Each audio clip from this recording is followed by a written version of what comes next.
آله وصحبه أجمعين. أشهد أن لا إله إلا الله وحده لا شريك له وأشهد أن محمدا عبده ورسوله. اللهم صل على سيدنا ونبينا وحبيبنا وشفيعنا ومولانا محمد وعلى آله وصحبه أجمعين. سبحانك لا علم لنا إلا ما علمتنا إنك أنت العليم الحكيم. رب اشرح لي صدري ويسر لي أمري واحلل عقدة من لساني يفقه قولي.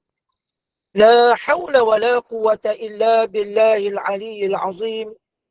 لا حول ولا قوة إلا بالله العلي العظيم. لا حول ولا قوة إلا بالله العلي العظيم. ربي يسر ولا تعسر. ربي تم بالخير. أعوذ بالله من الشيطان الرجيم. هو الذي أرسل رسوله بالهدى ودين الحق ليظهره على الدين كله ولو كره المشركون. Sadaqallahul azim. Amma ba'. Yang dirahmati Allah, puan pengurusi majlis, seterusnya yang berusaha pengurusi SPAQ, seterusnya seluruh ahli jawatan kuasa program pada pagi yang mulia ini, seterusnya hadirin hadirat, tetamu-tetamu Allah yang dirahmati Allah sekalian. Pertama sekali sebelum kita mulakan majlis kita pada pagi yang mulia ini, marilah sama-sama kita membaca umul kitab dan kita hadiahkan pahala bacaan umul kitab kita yang pertama untuk Nabi kekasih kita, Nabi Muhammad sallallahu alaihi wasallam, serta seluruh ahli keluarga baginda dan sahabat-sahabat baginda. Seterusnya kepada para alim ulama, guru-guru kita. Seterusnya kepada kedua ibu dan ayah kita. Seterusnya kepada kedua ibu dan ayah mertua kita. Seterusnya kepada pasangan kita. Seterusnya kepada seluruh ahli keluarga kita, muslimin, muslimat, mukminin dan mukminat, sama ada yang masih hidup ataupun yang telah meninggal dunia. Al-Fatihah. A'udzu billahi minasy syaithanir rajim. Bismillahirrahmanirrahim. Alhamdulillahi rabbil alamin. Ar-Rahmanir Rahim. Maliki yaumiddin. Iyyaka na'budu wa iyyaka nasta'in. Ihdinas siratal mustaqim. Siratal ladzina an'amta 'alaihim ghairil maghdubi 'alaihim waladdallin. Amin. Alhamdulillah. Alhamdulillahi rabbil alamin. Kita bersyukur kehadrat Allah Subhanahu wa taala yang sekali lagi masih lagi memberi kesempatan kepada kita untuk hidup satu hari lagi di atas muka bumi Allah ini. Dan alhamdulillah pada pagi yang mulia ini dapat kita menunaikan solat subuh yang merupakan ibadah wajib, yang mana amalan sembahyang inilah yang antara amalan yang pertama sekali yang akan dihisap oleh Allah sewaktu berada di hari akhirat nanti. Luluh sembahyang fardu kita, barulah segala amalan kita yang lain akan dihitung oleh Allah Subhanahu wa taala. Sebab itu sebenar tahun baru hijrah yang mulia ini, marilah kita sama-sama berazam dalam diri kita untuk kita belajar ilmu, untuk kita memperbaiki ibadah-ibadah yang wajib kita. Kemudian kita menambah amalan-amalan sunat dalam kehidupan kita. Kerana kata Syekh Abdul Samad Al-Falimbani dalam kitab Hidayatus Salikin, beliau ada menyebut kita esok di hari akhirat ada 3 golongan. Di hari akhirat esok ada 3 golongan. Golongan yang pertama ialah golongan yang sejahtera. Golongan yang kedua ialah golongan yang beruntung. Dan golongan yang ketiga ialah golongan yang rugi. Siapakah golongan yang sejahtera? Golongan yang sejahtera, kata Syekh Abdul Samad Al-Falimbani rahimahullahu ta'ala. Golongan yang sejahtera ialah golongan yang mana waktu mereka hidup di atas muka bumi Allah, mereka hanya melakukan ibadah yang wajib. Dan mereka meninggalkan apa yang dilarang oleh Allah Subhanahu wa ta'ala. Ini golongan yang sejahtera. Mereka ni sunat-sunat mereka tak buat. Mereka buat yang wajib saja. Sunat apa tak ada. Kemudian benda buat jadi dosa, mereka tinggalkan.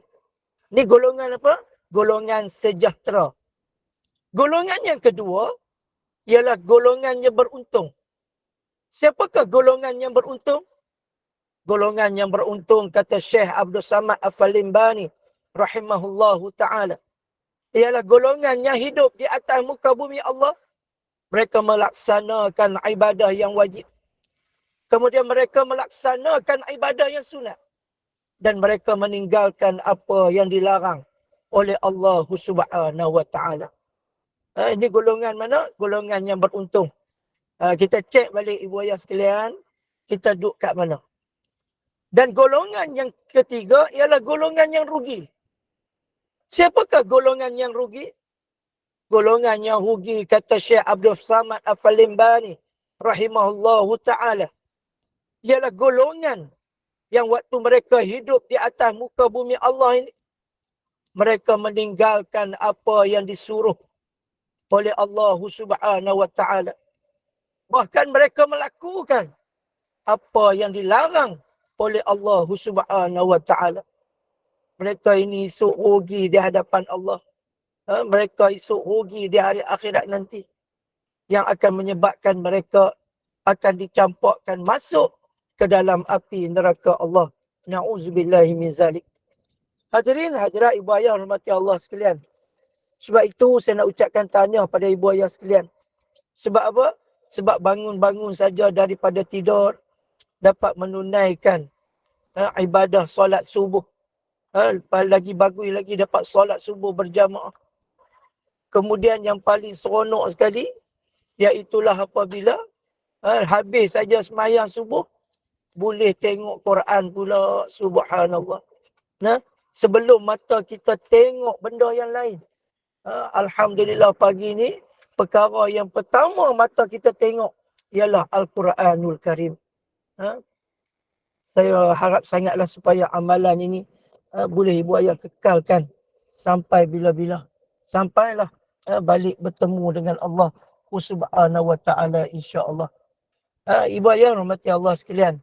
Itulah di antara nikmat yang Allah Ta'ala bagi kepada kita. Nikmat ni cukup besar dalam hidup kita.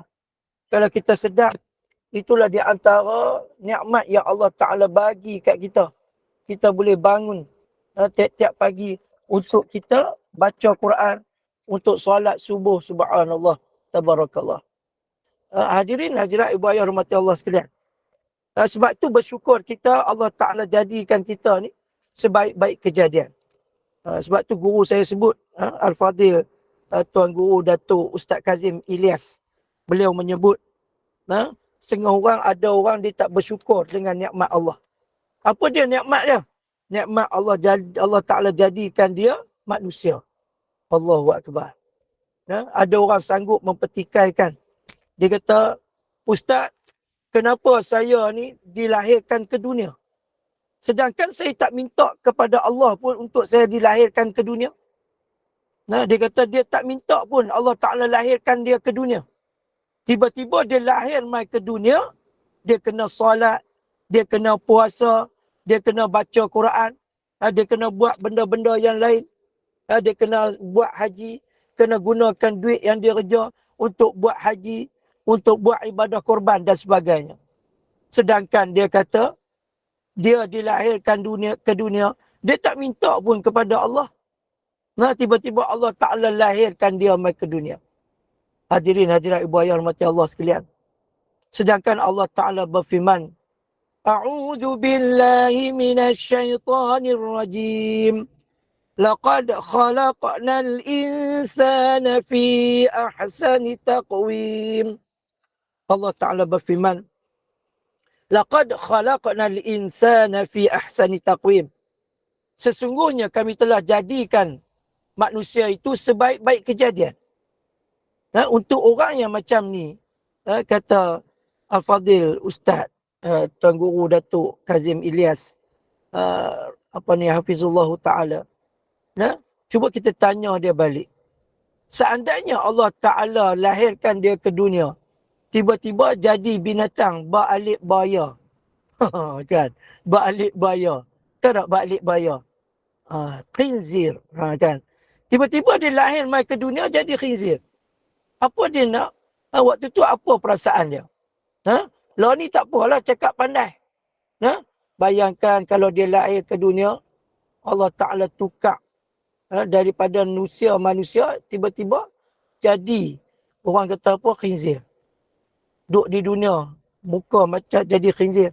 Apa dia nak kata pada waktu itu? Sebab itu bersyukur kita Allah Ta'ala lahirkan kita ke dunia dengan menjadi manusia. Iaitulah sebaik-baik kejadian. Sebab itu sebagai tanda syukur kita kepada Allah, kita laksanakanlah ibadah solat dengan bersungguh-sungguh.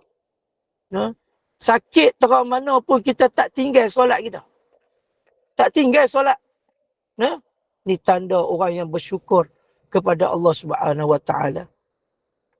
Dan kita nak balas syukur Allah Ta'ala, nak balas syukur kita kepada Allah, kita tak perlu, contohnya kata ulama', tanda kita nak bersyukur kepada Allah, cari tempat tinggi, naik duduk atas bukit, lepas tu teriak, ya Allah, terima kasih sebab bagi saya nikmat ni. Kan? Ataupun naik atas pokok nyok, naik atas pokok kelapa, lepas tu menjerit, ya Allah, terima kasih, macam tazan tu. Kan? Tak perlu. Kita bersyukur kepada Allah, kita nak buat ke mana? Mudah aja. Kita balas ataupun kita menunjukkan tanda kita bersyukur kepada Allah. Kita jaga solat kita. Jaga solat 5 waktu kita. Kemudian jaga puasa Ramadan kita. Subhanallah. Jaga bila kita ada duit, kita keluarkan zakat. Kemudian bila kita ada duit, kita mengerjakan ibadah haji dan umrah. Hadirin hadirat ibu ayah rahmati Allah sekalian, sebelum saya nak masuk pengajian hadis kita pada pagi yang mulia ini, iaitulah permulaan jalan menuju ke barzakh. InsyaAllah kita akan tengok sikit sebagai peringatan untuk diri saya dan kita semua. Apabila masuk saja bulan hijrah tahun 1445 Hijriah, maknanya umur kita semakin meningkat. Saya dah sebut itu, kalau kita nak tengok umur kita ni yang sebenar, kita kiralah umur kita menggunakan tahun Hijriah. Guna tahun Hijriah. Kita akan tengok umur kita lari dengan tahun Masihi sebanyak 2 tahun. 2 tahun. Sebab tu kita convert dulu umur kita. Contohnya saya dilahirkan tahun 1977. Bila convert kepada tahun Hijriah, jatuh pada tahun 1397 Hijriah. 1397 Hijriah. Kemudian ambil 1445 Hijriah. Tolak dengan 1397 Hijriah. Maka umur saya, kalau ikut dalam tahun kalender Hijriah, ialah 48 tahun. Berbanding dengan tahun Masihi 2023 tolak 1977, umur saya baru 46. Lari berapa tahun? 2 tahun. Subhanallah. Dan umur umat aku, kata Nabi SAW, dia antara 60 hingga 70. Sebab tu ulama peringat kita. Ulama ingatkan kita. Ulama sebut, bila kamu sampai umur 40, ingat, kita kena ingat banyak tentang kematian.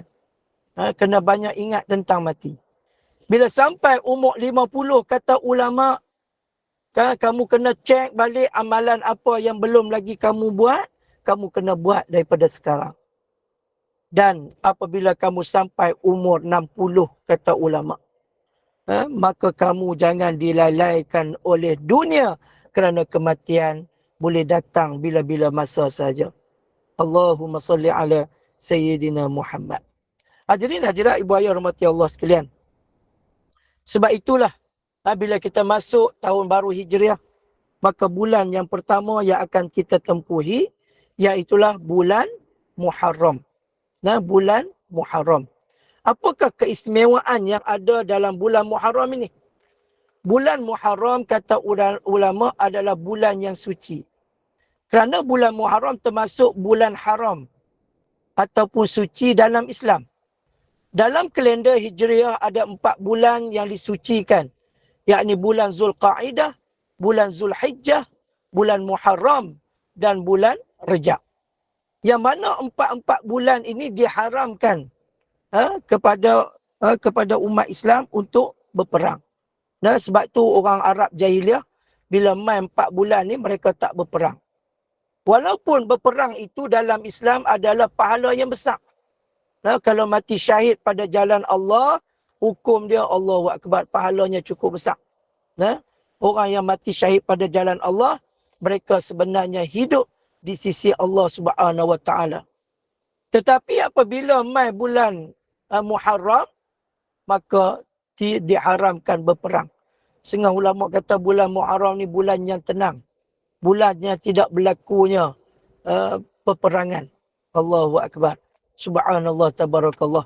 Sedangkan dalam sebuah hadis Nabi SAW bersabda, barang siapa yang mati dalam keadaan ketika hidupnya tidak ada pun cita-cita untuk mati syahid pada jalan Allah, maka matinya itu su'ul khatimah. Matinya itu mati yang tidak baik. Walaupun peperangan berjihad pada jalan Allah itu adalah pahala yang besar di sisi Allah, tapi bila mai Muharram, ia tidak dibenarkan. Sebab itu kata ulama, jihad pun tak dibenarkan. Apatah lagi kalau buat jahat. Kan? Maknanya jihad tak dibenarkan dalam bulan Muharram. Apatah lagi kalau buat jahat. Allahumma salli ala Sayyidina Muhammad. Kemudian bulan Muharram juga disebut sebagai Syahrullah ataupun bulan Allah. Sebab itu keistimewaan bulan Muharram yang kedua, yakni bulan Muharram, disebut sebagai bulan Allah, Syahrullah. Hal ini kerana bulan Muharram memiliki keutamaan yang lebih berbanding dengan bulan-bulan yang lain.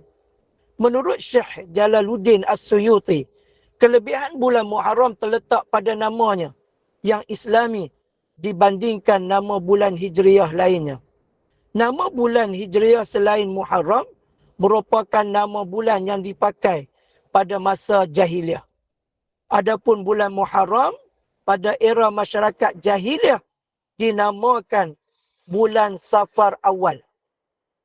Sebelum nama bulan Muharram ni, nama bulan Muharram ialah Safar Awal. Sedangkan bulan setelah Muharram disebut bulan Safar Sani.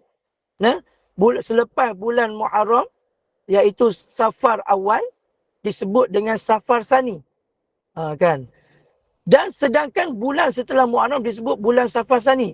Ketika Islam datang, Allah Ta'ala menyebut Safar Awal dengan bulan Muharram yang dinisbahkan dengan namanya Safar Awal. Subhanallah. Bulan Syahrullah ni dia ada 2 kalau kita tengok. Yang pertama bulan Muharram, yang kedua lagi bulan Rajab. Kemudian bulan yang dilipat gandakan pahala. Sebab itu ibu ayah sekalian ingat, bulan Muharram ni bulan yang mana bila kita buat amal ibadah kita dilipat gandakan. Maknanya kata ulama begitulah sebaliknya. Kalau kita buat maksiat dalam bulan Muharram ni, maka dosa kita juga dilipat gandakan. Sebab tu sebaik-baiknya kita isikan bulan Muharram ini dengan amalan-amalan yang menguntungkan kita. Allahu Akbar, subhanallah. Tabarakallah. Beruntung kita ni. Pagi-pagi boleh baca Yasin. Kemudian duduk pula dalam kuliah duha. Kemudian dalam bulan Muharram juga adanya hari Ashura. Hari Ashura merupakan hari ke-10 bulan Muharram yang paling istimewa dalam bulan yang mulia ini. Pada hari Ashura terdapat banyak peristiwa penting dan bersejarah.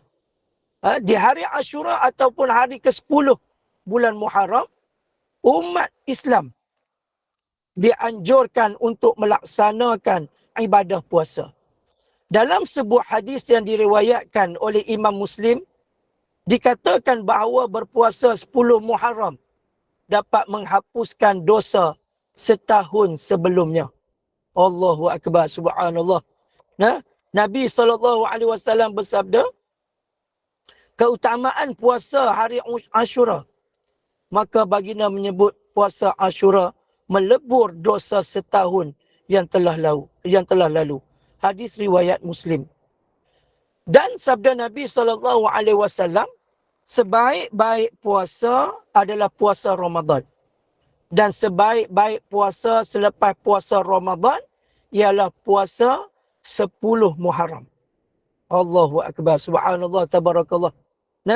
Sebab tu kalau subhanallah, rugi kita kalau kita tak ambil peluang untuk berpuasa pada bulan Muharram ini.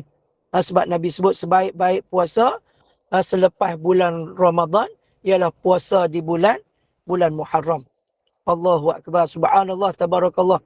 Sebab itu kalau kita tengok sebelum umat Islam diperintahkan dengan puasa Ramadan, maka puasa yang wajib untuk umat Islam waktu itu puasa apa? Ialah puasa pada 10 Muharram. Sebab Nabi SAW di Mekah lagi. Nabi SAW dah berpuasa pada 10 Muharram. Bila Nabi berhijrah ke Madinah. Bila Nabi sampai di Madinah, Nabi tengok ada orang-orang Yahudi berpuasa pada 10 Muharram. Maka Nabi SAW berkata kepada orang-orang Yahudi, kalau nak ikutkan, aku ni kata Rasulullah, sabda Rasulullah, lebih layak daripada kamu. Sebab aku, sabda Rasulullah, lebih rapat dengan Nabi Musa alaihissalam. Maka ulama menterjemahkan, lebih rapat dengan Nabi Musa tu macam mana? Iaitulah Rasulullah dengan Nabi Musa alaihissalam, profession kedua-duanya adalah Rasul. Kemudian Nabi kita Muhammad SAW dan Nabi Musa juga, kedua-duanya adalah pengembala kambing. Dan ulama juga berpendapat rapatnya Nabi kita Muhammad SAW dengan Nabi Musa alaihissalam, iaitulah dalam peristiwa Isra wal Mi'raj, ketika mana Nabi SAW mendapat perintah sembahyang. Bila Nabi turun, Nabi jumpa dengan Nabi Musa alaihissalam, dan pada ketika itulah Nabi Musa alaihissalam bertanya kepada Nabi kita Muhammad, apakah yang Nabi kita Muhammad SAW dapat bila bertemu dengan Allah. Maka Nabi SAW bersabda, aku telah menerima 50 waktu sembahyang. Subhanallah, tabarakallah. Maka Nabi Musa alaihissalam pada ketika itulah yang menasihatkan Nabi kita Muhammad SAW agar naik bertemu dengan Allah supaya dikurangkan ibadah sembahyang kita. Cuba kita bayangkan ibu ayah sekalian, ulama buat kajian. Seandainya 50 waktu kita sembahyang, habis kita sembahyang satu waktu, kita rehat seketika selama 20 minit. Kemudian kita akan sembahyang pula solat fardu yang kedua. Rehat 20 minit, solat fardu pula yang ketiga. Rehat 20 minit, sembahyang fardu pula keempat. Sampailah 50 waktu. Allahumma salli ala Sayyidina Muhammad.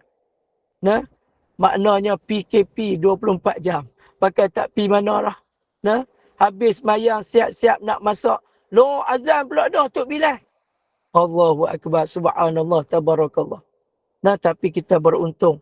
Nabi Musa alaihissalam menasihatkan Nabi kita untuk bertemu dengan Allah supaya dikurangkan amal ibadah sembahyang kita. Tu pun kata ulama, kita sembahyang 5 waktu tapi pahalanya sama dengan 50 waktu sembahyang. Allahu akbar, subhanallah, tabarakallah. Dan bulan Muharram juga adalah bulan para nabi. Para nabi dan rasul. Iaitulah dalam bulan Muharram inilah taubat Nabi Adam alaihissalam diterima oleh Allah Subhanahu wa taala. Taubat Nabi Adam diterima dalam bulan Muharram. Dan dalam bulan Muharram inilah diangkat Nabi Idris alaihissalam ke langit. Ke langit. Kemudian yang ketiga, Allah Ta'ala dalam bulan Muharram inilah Nabi Nuh alaihissalam terselamat daripada banjir yang besar. Kemudian dalam bulan Muharram inilah Nabi Ibrahim alaihissalam terselamat daripada bakaran api Raja Namrud. Kemudian dalam bulan Muharram ini juga Allah Ta'ala turunkan kitab Taurat kepada Nabi Musa alaihissalam. Kemudian pada bulan inilah juga Nabi Yusuf alaihissalam dikeluarkan daripada penjara. Dalam bulan Muharram ini juga Allah Ta'ala sembuhkan penyakit buta kepada Nabi Yaqub alaihissalam. Kemudian dalam bulan Muharram ini juga Nabi Ayub alaihissalam disembuhkan daripada penyakit kulit yang berpanjangan. Dan pada 10 Muharram ini juga Nabi Yunus alaihissalam terselamat daripada ikan nun. Kemudian pada bulan Muharram ini jugalah dibelahnya Laut Merah yang menyelamatkan Nabi Musa alaihissalam dan juga pengikut-pengikutnya. Sebab itu orang Yahudi mereka berpuasa pada 10 Muharram kerana mereka mengambil iktibar ataupun mengenang kembali bagaimana Allah Ta'ala selamatkan mereka daripada Fir'aun laknatullah pada waktu itu. Menyelamatkan mereka dan Nabi Musa daripada Fir'aun laknatullah.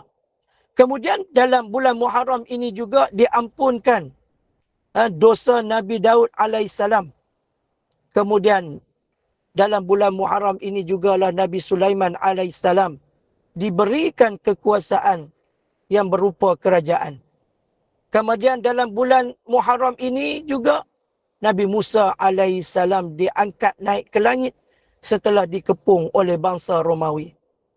Kemudian dalam bulan Muharram ini juga diampunkan segala orang kata apa, dosa umat-umat Nabi Muhammad selama setahun.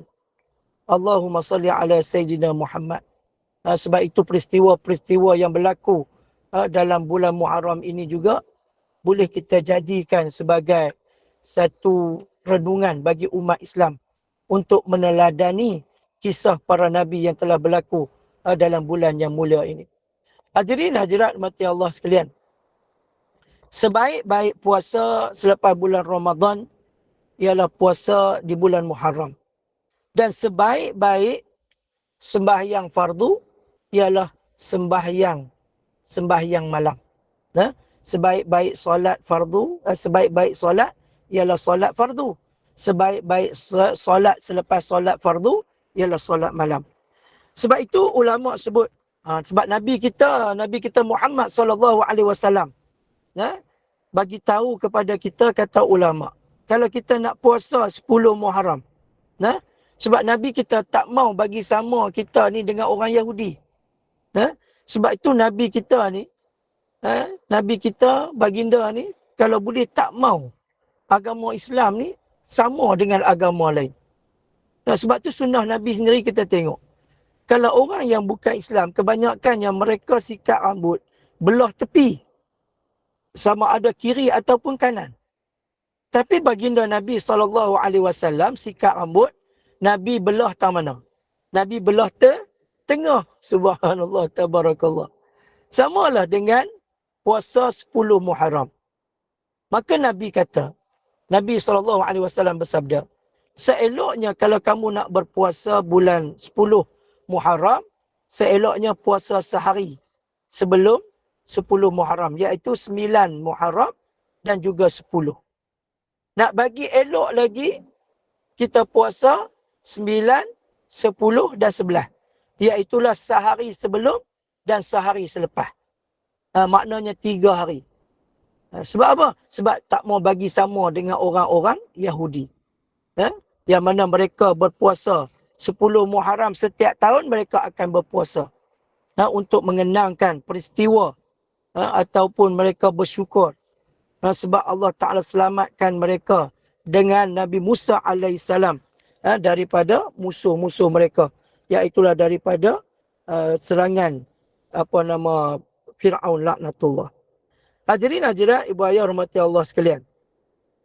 Kita tengok hadis kita pada pagi yang mulia ini. Iaitulah hadis yang pertama.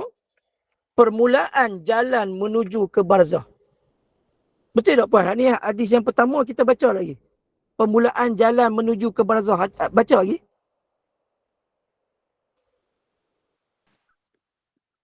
Belum Ustaz kalau tak salah saya. Baik, terima kasih. Okey, kita tengok hadis Belum, yang Ustaz. pertama. Hadis baik, terima pertama. kasih. Baik, terima kasih. Allahumma salli ala Sayyidina Muhammad. Itu kita baca mukadimah kan? Assalamualaikum Ustaz. Buku apa tu? Buku kitab kehidupan di alam barzah dan akhirat. Terima kasih Kitab. Ustaz. Ni. Kehidupan Okey. barzah dan alam dia. Saya ada Ya. alam barzah. Oh subhanallah, tabarakallah. Tak apa, ni tadi dia sambung sikit ke akhirat insya-Allah. Tak apa puan, nanti boleh cari insya-Allah dalam Shopee pun ada. Hadirin hadirat ibu ayah rahmati Allah sekalian. Untuk maklumat semua, marilah kita sama-sama membaca suratul Fatihah untuk kita hadiahkan kepada tuan guru pengarang kitab kita yang sedang diuji dengan penyakit jantung tersumbat. Marilah sama-sama kita hadiahkan suratul Fatihah. Mudah-mudahan Allah Ta'ala bukakan saluran jantung tuan guru kita yang tersumbat itu dan sihatkan beliau insya-Allah. Al-Fatihah. A'udzu billahi minasyaitonir rajim. Bismillahirrahmanirrahim. Alhamdulillahi rabbil alamin. Ar-Rahmanir-Rahim. Maliki yaumiddin. Iyyaka na'budu wa iyyaka nasta'in.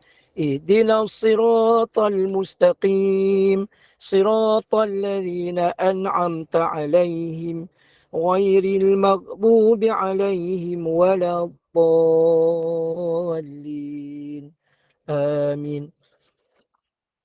Hadirin hadirat yang rahmati Allah sekalian, kita tengok hadis yang pertama, iaitu mati, permulaan jalan menuju ke alam barzah.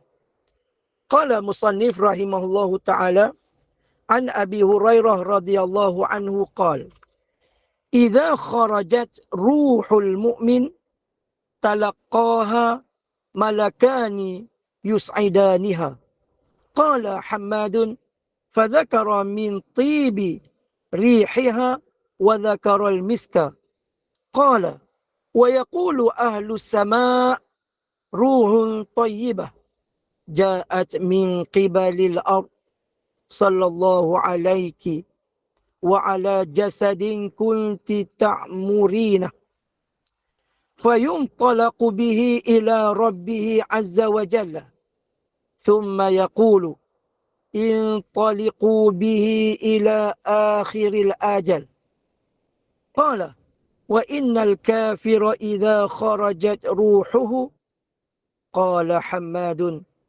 وذكر من نتنها وذكر اللعنة ويقول أهل السماء روح خبيثة جاءت من قبل الأرض قال فيقال انطلقوا به إلى آخر الآجل قال أبو هريرة رضي الله عنه فرد رسول الله صلى الله عليه وسلم ريطة كانت عليه على أنفه هكذا Rawahu Muslim.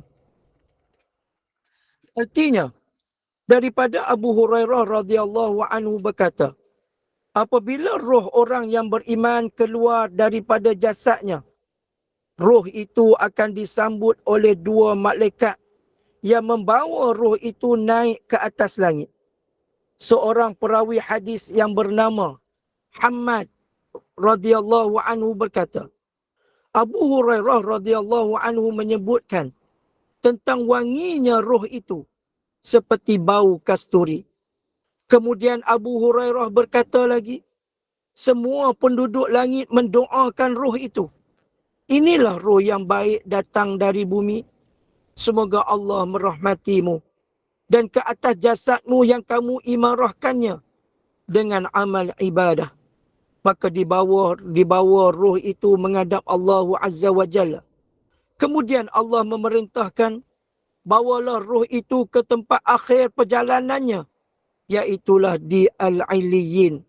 Dan sesungguhnya apabila roh keluar daripada jasad orang kafir, Hamad berkata, Abu Hurairah radhiyallahu anhu bercerita tentang baunya yang busuk dan mendapat laknat daripada malaikat.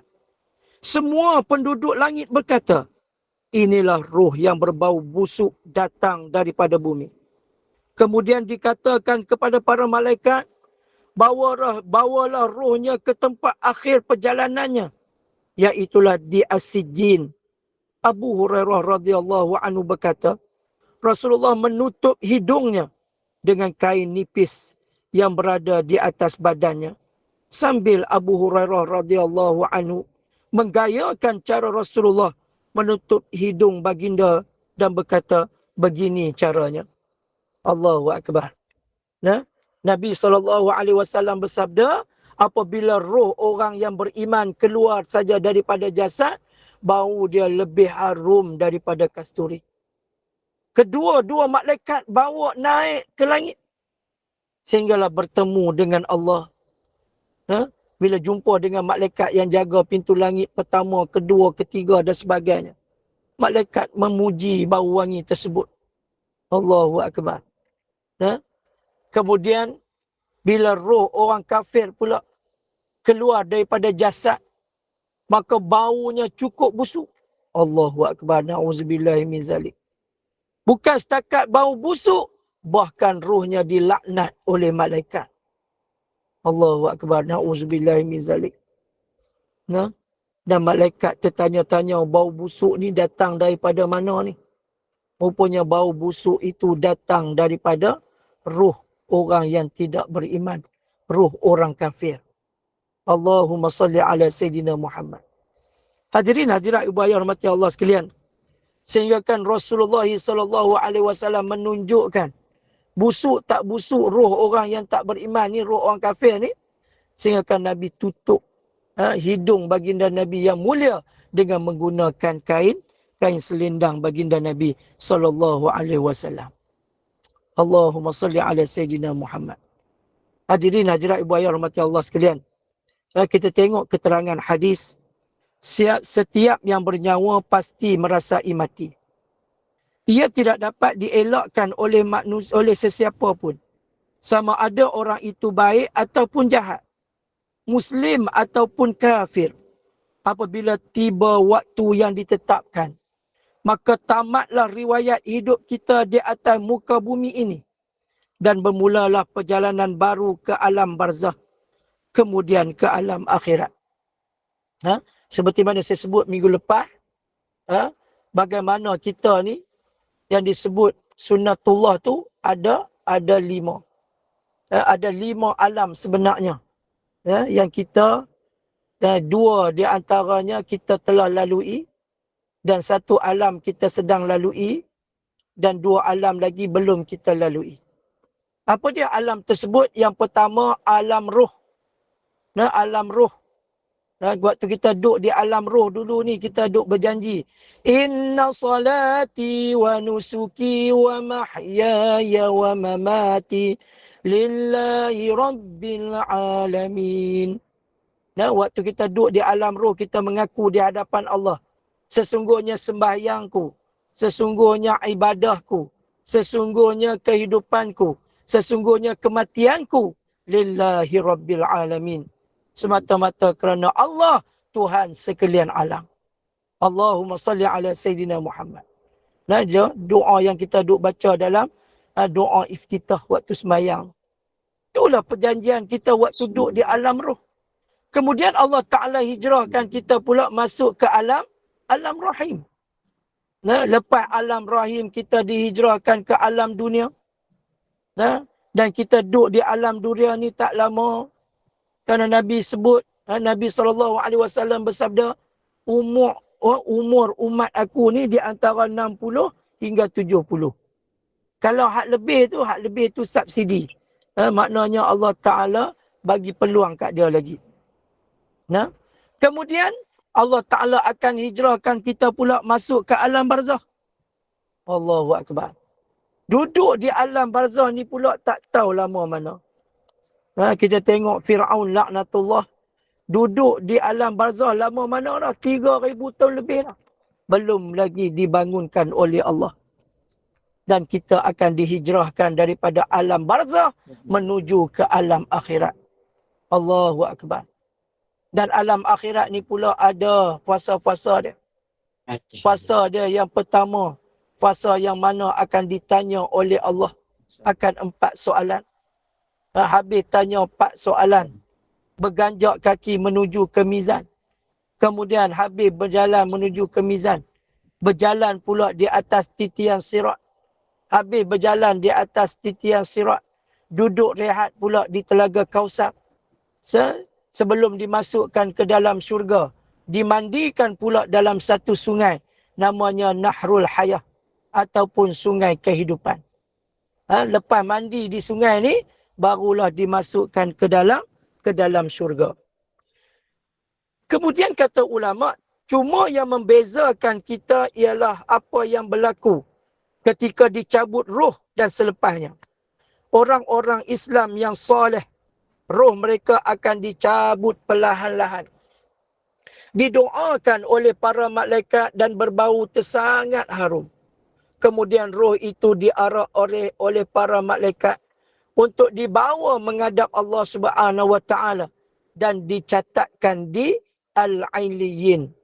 Sementara roh orang yang banyak melakukan maksiat dan roh orang-orang kafir pula direntak dengan sekuat-kuatnya oleh malaikat. Roh mereka berbau tersangat busuk dan rohnya tidak diterima untuk dibawa menghadap Allah Subhanahu Wa Taala. Allah Ta'ala berfirman dalam surah An-Naziyat ayat 1 dan 2. A'udzu billahi minasy syaithanir rajim. Bismillahirrahmanirrahim. Wan nazi'ati gharqa wan nasyitati nashta. Maksudnya, demi malaikat-malaikat yang mencabut nyawa dengan keras. Dan demi malaikat-malaikat yang mencabut nyawa dengan selembut-lembut. Allah Subhanahu Wa Taala berfirman lagi di dalam surah Al-A'raf ayat 40. A'udzu billahi minasy syaithanir rajim. Innal ladzina kazzabu biayatina واستكبروا عنها لا تفتح لهم أبواب السماء ولا يدخلون الجنة حتى يلج الجمل في سم الخياط وكذلك نجزي المجرمين. صدق الله العظيم.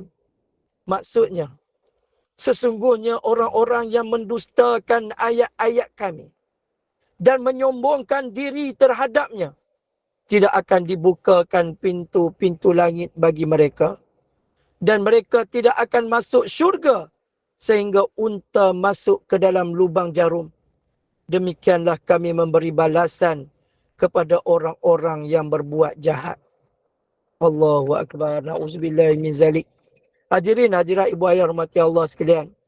Oleh itu, kata ulama, bersiap sedialah untuk menghadapi kematian yang boleh berlaku pada bila-bila masa dan pada saat dan ketika ini. Perbanyakkan berdoa agar dikurniakan husnul khatimah. Iaitulah pengakhiran hidup dalam keadaan yang baik. Bukan dalam keadaan melakukan maksiat kepada Allah. Dan ketika sakaratul maut itu, eloklah kita membaca doa yang dibaca oleh Nabi SAW pada detik terakhir sebelum kewafatan baginda Nabi SAW. Apa dia doanya? Inilah doanya. Allahumma a'inni ala ghamaratil maut au sakaratil maut. Amin ya rabbal alamin. Ya Allah, bantulah aku menghadapi kepedihan maut dan atau sakaratul maut. Hadirin hadirat ibu ayah hormati Allah sekalian. Nabi SAW adalah kekasih Allah. Sakitnya sakaratul maut Nabi kita pun rasa. Sehingga kan Nabi SAW pernah berdoa kepada Allah.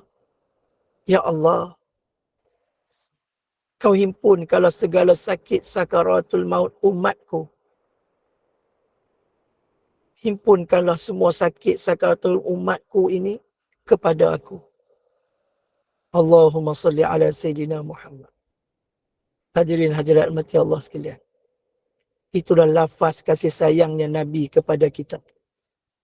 Dan sebab tu saya nak pesan pada ibu ayah sekalian. Banyakkanlah berselawat ke atas Nabi. Nah, dan bila ada orang sebut nama Nabi, contohnya bila ada orang sebut Nabi Muhammad, kita cepat-cepat sambung di belakang sallallahu alaihi wasallam.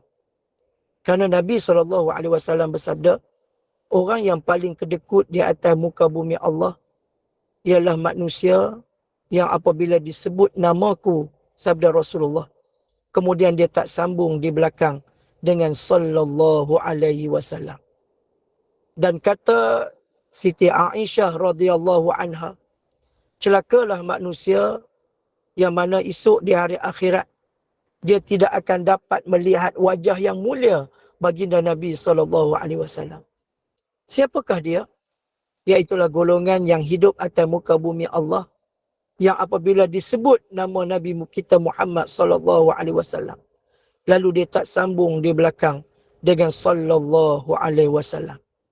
Jadi kalau kita ikut peredaran masa semasa ni, nah, maknanya dengan teknologi yang kita ada, ingat, bila kita buka TikTok ke, kita buka Facebook ke, kita buka Instagram ke, kita buka YouTube ke, kalau ada selawat, jangan cepat-cepat swipe. Kan? Dia macam lagu rap tu lah. Kalau aku suka, aku like. Kalau aku tak suka, aku swipe. Jangan buat macam tu. Kalau ada selawat, tunggu sat. Nah, tunggu sat, dengar dulu. Kemudian, sallallahu alaihi wasallam. Kan? Ataupun, Allahumma salli ala Sayyidina Muhammad. Ataupun sallu alaihi. Allahumma salli ala Sayyidina Muhammad. Jangan swipe lagi. Nah? Ataupun, kalau nak swipe juga, selawat dulu. Allahumma salli ala Sayyidina Muhammad. Ataupun sallallahu alaihi wasallam. Baru swipe. Nah? Kalau tidak, bahaya. Nah? Hadirin hadirat mati Allah sekalian. Sebab tu tidak ada amalan yang dilakukan oleh Allah bersama dengan makhluk. Nah? Kecuali berselawat. Dalilnya, Inna Allah wa malaikatahu yusalluna ala nabi. Ya ayyuhalladzina amanu sallu alaihi wa sallimu taslima. Sadaqallahul azim. Allah Ta'ala berfirman, sesungguhnya Allah dan para malaikat. Kata ulama tafsir, apabila Allah Ta'ala berselawat ke atas Nabi, lalu Allah Ta'ala perintahkan kepada malaikat untuk berselawat ke atas Nabi sallallahu alaihi wasallam. Barulah Allah Ta'ala berfirman, Ya ayyuhalladzina amanu sallu alaihi wa sallimu taslima. Nah, barulah Allah Ta'ala berfirman, wahai orang-orang yang beriman. Allah Ta'ala tak guna perkataan, Ya ayyuhan nas. Wahai manusia tak. Tetapi Allah Ta'ala guna perkataan, Ya ayyuhalladzina amanu. Wahai orang-orang yang beriman. Selawat dan salamlah kamu ke atas Nabi kamu Muhammad sallallahu alaihi wasallam. Maksud dia apa? Maksud dia kata ulama tafsir, ya ayyuhalladzina amanu sallu alaihi wa sallimu taslima. Wahai orang-orang yang beriman, selawat dan salamlah kamu ke atas junjungan besar Nabi Muhammad sallallahu alaihi wasallam. Bila Allah Taala sebut wahai orang-orang yang beriman, maknanya orang yang berselawat itu adalah orang yang beriman. Allahumma salli ala Sayyidina Muhammad. Maknanya orang yang berselawat akan menjauhkan dirinya daripada sifat munafik.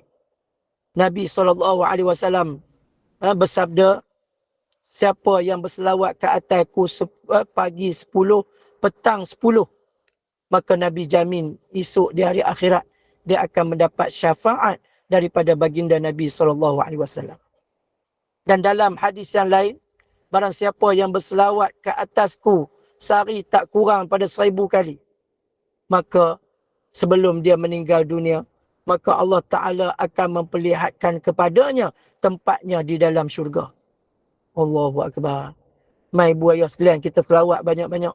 Sebab kita nak, supaya kita nak mati esok, Allah Ta'ala memperlihatkan kepada kita tempat kita dalam syurga. Saya Alhamdulillah tiap hari boleh buat 1000. Sebab saya guna ni. Saya guna yang ni. Sambil duduk bawa kereta, saya akan tekan selawat Allahumma salli ala Sayyidina Muhammad. Ambil pendek-pendek sudah. Ambil pendek-pendek ya. Allahumma salli ala Sayyidina Muhammad. Tekan kali. Allahumma salli ala Sayyidina Muhammad. Tekan kali. Biar mulut kita berjalan. Kita berselawat ke atas baginda Nabi SAW.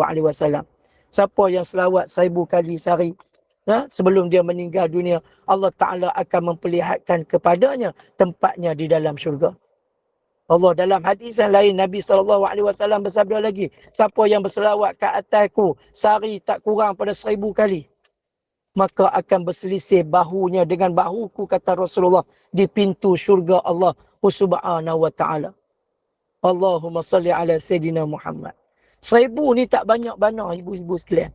Silakan ulama kata, siapa yang belum lagi selawat ke atas Nabi tak cukup sehari 1000. Maka berdoalah kepada Allah, ya Allah, jangan kau ambil lagi nyawaku, ya Allah. Kerana aku selawat ke atas Nabi pun tak cukup lagi 1000, ya Allah. Siapa yang selawat ke atas Nabi sehari 100 kali, maka dia akan terselamat daripada mati dalam keadaan munafik.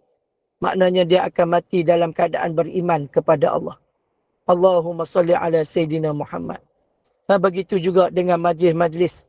Majlis-majlis yang tidak ada selawat ke atas Nabi, maka majlis tersebut akan jadi sia-sia. Sebab tu kita bersyukur. Puan-puan pengurusi majlis kita, kemudian ustaz-ustaz yang mengendalikan majlis, semuanya memulakan majlis dengan berselawat ke atas Nabi. Perasan tak? Kan ustaz-ustaz bila dia cakap Alhamdulillahi Rabbil Alamin wassalatu wassalamu ala ashrafil anbiya'i wal mursalin wa ala alihi wa sahbihi ajma'in amma ba'. Kan. Dia dah tu selawat ke atas Nabi. Kerana Nabi SAW sebut, bersabda, setiap majlis yang tidak ada selawat ke atasku, majlis tu akan jadi sia-sia. Walaupun esok dia dapat masuk syurga, tetapi dia tetap menyesal. Sebab apa? Sebab duduk atas dunia dulu buat majlis, tapi tak berselawat ke atas Nabi. Allahumma salli ala Sayyidina Muhammad. Sebab itulah doa yang tidak ada selawat juga, doanya tidak sampai kepada Allah. Sebab tu nak berdoa, puji Allah dulu. Alhamdulillahi Rabbil Alamin. Wassalatu wassalamu ala ashrafil anbiya'i wal mursalin. Wa ala alihi wa sahbihi ajma'in. Nak tutup doa, selawat ke atas Nabi dulu. Wa sallallahu ala Sayyidina Muhammad. Wa ala alihi wa sahbihi ajma'in. Kemudian baru puji Allah. Walhamdulillahi Rabbil Alamin. Subhanallah, tabarakallah. Indahnya Islam bila kita tahu agama kita. Bila kita kenal agama kita sendiri. barulah indahnya Islam dalam kehidupan kita. Tapi bila kita kalau kita ni tak kenal Nabi kita, tak kenal agama kita sendiri, kita tak kenal, bagaimana kita nak buat amal ibadah dalam merasai kelazatannya melakukan amal ibadah kepada Allah. Allahumma salli ala Sayyidina Muhammad. Hadirin hadirat mati Allah sekalian. Dalam peristiwa hijrah baginda Nabi SAW. Hijrah baginda Nabi SAW dilakukan dengan penuh perancangan. Nabi bukan keluar daripada rumah tu saja-saja dah. Tetapi Nabi keluar daripada rumah pada malam itu dalam peristiwa hijrah dalam keadaan baginda Nabi mengaturkan strategi yang cukup hebat. Allahumma salli ala Sayyidina Muhammad. Dan banyak pengajaran hijrah yang boleh kita ambil. Di antaranya kita boleh ambil dengan sifat sabar baginda Nabi SAW dalam berhijrah. Ketika mana Nabi SAW keluar daripada rumah, yang mana rumah baginda Nabi SAW pada ketika itu dikepung oleh pemuda-pemuda Quraisy, yang mana mereka pada waktu itu mereka berkumpul bukan tujuan untuk menangkap baginda Nabi SAW, tetapi tujuan mereka ialah untuk membunuh baginda Nabi SAW.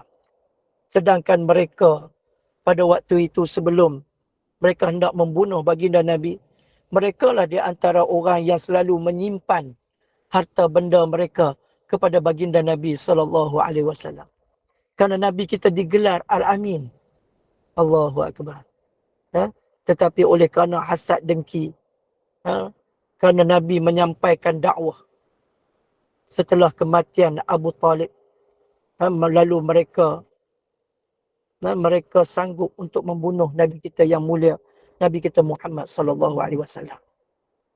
Dan pada malam tersebut, Nabi SAW selepas Aisyah, Nabi tidur. Sebab tu pengajaran yang boleh kita ambil, Nabi kita Muhammad SAW biasanya tidur selepas Aisyah. Kenapa Nabi tidur selepas Aisyah? Kerana kualiti tidur waktu tu cukup hebat. Siapa yang boleh tidur lepas Aisyah? Sekurang-kurangnya selepas pukul 10 dia tidur. 10, 11, 12, 1, 2, 3. 5 jam ni adalah waktu yang sangat berkualiti untuk tidur kita. Sebab tu orang yang tidur pukul 10, kemudian dia akan bangun pukul 3 pagi. Dan bila dia bangun waktu tu, rasa segar bugar tubuh dia. Kemudian dia mandi pula sebelum subuh, akan menghilangkan kolesterol dalam badan. Ni yang kita tak tahu. Ulama kata siapa yang mandi sebelum subuh akan menghilangkan, akan mengurangkan kolesterol dalam badan. Subhanallah, tabarakallah. Syarat dia, jangan jurui kepala dulu. Jurui kaki dulu. Jurui kaki dulu. Jangan pergi jurui kepala dulu. Boleh pitam. Jurui kaki dulu. Daripada kaki naik sikit-sikit sampai badan, baru last kali baru kepala. Baru dia keluar panas dalam badan. Kemudian, pada malam itulah, bila Nabi nak keluar, Nabi baca ayat dalam surah Yasin. A'udzu billahi minasyaitonir rajim. وَجَعَلْنَا مِنْ بَيْنِ أَيْدِيهِمْ سَدًّا وَمِنْ خَلْفِهِمْ سَدًّا فَأَغْشَيْنَاهُمْ فَهُمْ لَا يُبْصِرُونَ. Sadaqallahul Azim. Bila dengar ayat tu, ayat ni lah. Apa dia ayat apa? Ayat ni lah ustaz yang kami duk baca waktu jumpa Roblox. Kan? Ayat ni lah waktu Nabi nak keluar daripada rumah, Nabi baca ayat ni lah.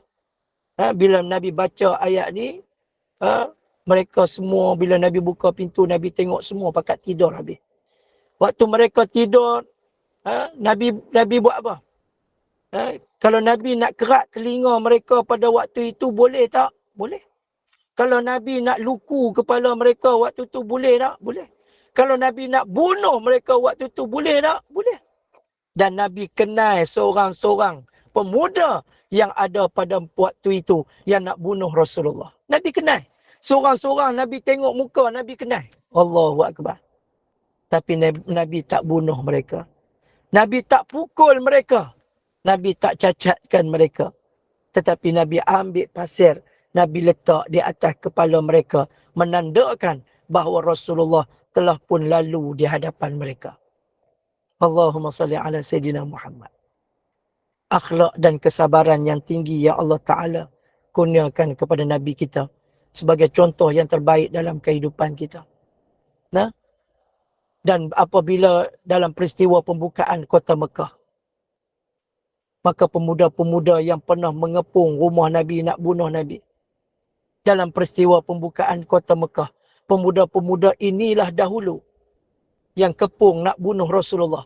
Tetapi pada hari itu, dalam peristiwa pembukaan kota Mekah, mereka datang beramai-ramai bertemu dengan Rasulullah, lalu mengucapkan asyhadu an la ilaha illallah wa asyhadu anna Muhammad Rasulullah.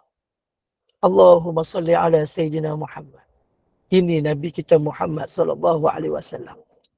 Begitu juga ketika dalam peristiwa hijrah, apabila golongan kafir Quraisy dapat mengesan jejak baginda Nabi sallallahu alaihi wasallam, lalu seorang tentera kafir Quraisy waktu itu namanya Suraqah bin Malik. Suraqah bin Malik bila dia tahu kata Rasulullah dah nak sampai Madinah, dia menanti di sempadan. Kerana Abu Jahal ni, dia dapat kesan jejak baginda Nabi, lalu disampaikan maklumat itu kepada Suraqah Abdul Malik. Lalu Suraqah Abdul Malik menanti di dekat sempadan. Kemudian dia nampak Nabi sedang berjalan dengan Saidina Abu Bakar. Lalu pada waktu itu dia menunggang kudanya dengan hebat. Sebab Suraqah bin Malik ini adalah seorang penunggang kuda yang handal. Dalam dia duk naik kuda tu, naik dengan laju, tiba-tiba kudanya jatuh. Bila jatuh, dia naik lagi, jatuh lagi. Dia naik lagi, jatuh lagi. Subhanallah, tabarakallah. Sehingga terdetik dalam hati Suraqah, hai, ni Muhammad ni Rasul sungguh ni. Kan? Sebab dia tak pernah rasa dalam diri dia macam tu. Sebab dia seorang penunggang kuda yang hebat. Tiba-tiba kuda yang dia naik jatuh. Naik pula jatuh. Naik pula jatuh. Walau bagaimanapun akhirnya sampai juga di hadapan baginda Nabi SAW. Allahu Akbar. Sebab tu Nabi SAW seorang ahli politik yang hebat. Sebab Rasulullah ni dalam bab tawar menawar Nabi cukup hebat. Lalu beliau baginda Nabi SAW buat perjanjian dengan Suraqah bin Malik.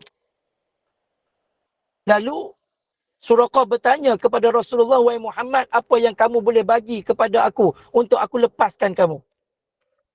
Sabda Nabi SAW, aku janji kepada kamu, aku akan bagi kepada kamu mahkota Raja Parsi. Allahu Akbar. Suraqah kata kalau macam tu boleh. Tapi agak-agaklah Muhammad nak ambil tak mana mahkota Raja Parsi ni. Lalu Suraqah kata kalau tak ada hitam putih aku tak percaya. Lalu Nabi SAW bersabda kalau macam tu ambillah kertas untuk kita buat perjanjian hitam putih. Lalu Suraqah pun buat keluar kertas, lalu tulis. Kemudian minta Rasulullah suruh tanda tangan. Dan Nabi kita Muhammad SAW mana pandai menulis. Tulis pun tak erti, baca pun tak erti. Lalu diminta kepada Rasulullah untuk cok mohon dengan menggunakan cincin baginda Nabi SAW pada waktu itu. Lalu dia bersetuju melepaskan baginda Nabi sampai ke bumi Madinah. Bila sampai di Madinah pada waktu itu, maka berlakulah hijrah selesai. Dan pada ketika zaman pemerintahan Sayyidina Umar Al-Khattab radhiyallahu anhu, maka tentera Islam pada waktu itu berperang dengan tentera Parsi.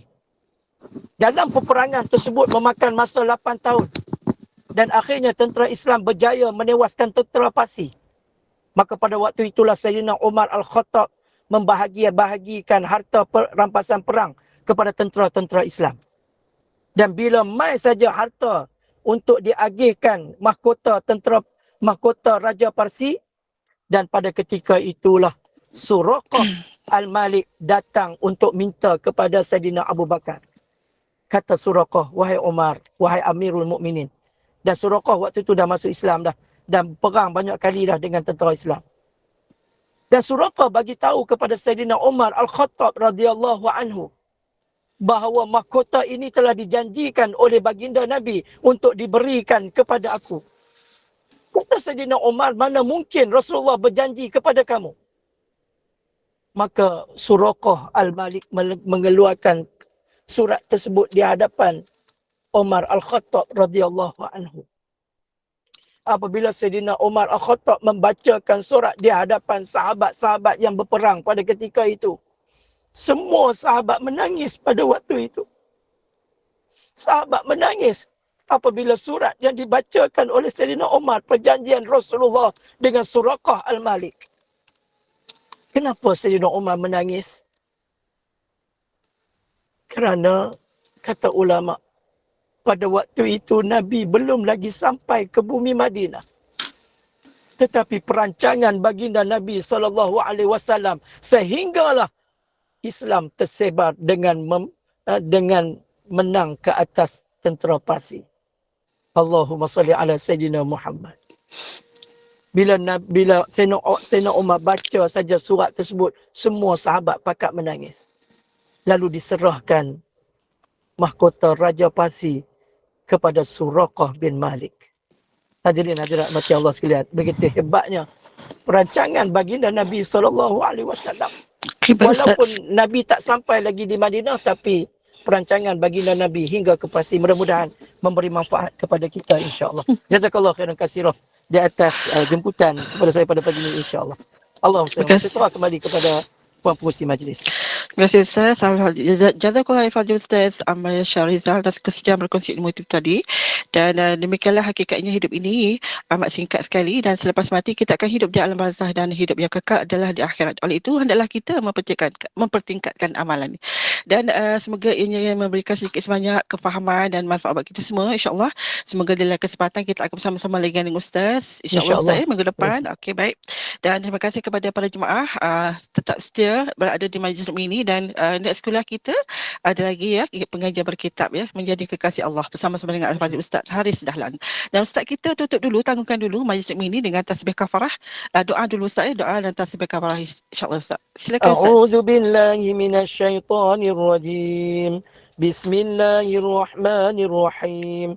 Alhamdulillahi rabbil alamin. Wassalatu wassalamu ala asyrafil anbiya'i wal mursalin wa ala alihi wa sahbihi ajma'in. Allahumma aftah alaina futuhal arifin warzuqna fahman nabiyyin bijal khatamil anbiya'i wal mursalin.